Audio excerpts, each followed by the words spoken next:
మా పాప చనిపోయింది. నిన్న డేట్ 23 తారీఖు 23 తారీఖు నాడు చనిపోయింది పాప.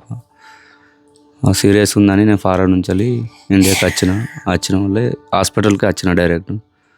హాస్పిటల్లో అంటే అది చూసిరా లేదా మరి ఏంటి అని అనేది పూర్తి తెలియదు. హాస్పిటల్ అయితే ఉన్నది.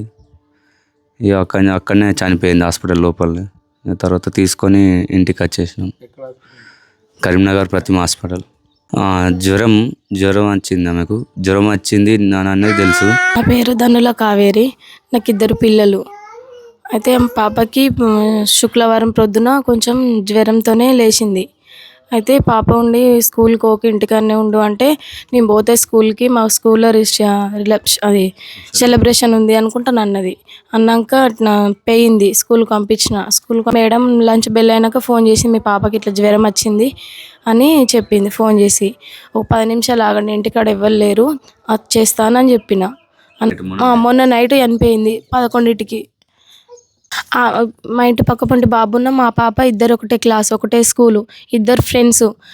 అంటే ఈ పాప ముందు సీరియస్ ఉంది, ఆ బాబు వెనక సీరియస్ ఉంది. తర్వాత ఆ బాబు చనిపోయింది, తర్వాత ఈ పాప చనిపోయింది. ఒకటే రోజు 2 రోజులు తేడా బాబుకి పాపకి. అంటే 4 నెలలు తేడా ఇద్దరికి. ఒకటే స్కూల్లో. బాబు పెద్దోడు, పాప చిన్నది. జ్వరం వచ్చింది, స్పాట్లో పోయిండు. ఇప్పుడు 3 నలుగురు అందులోనే ఉండరు దాకా. మళ్ళీ ఇట్లా 4 జ్వరం వచ్చింది.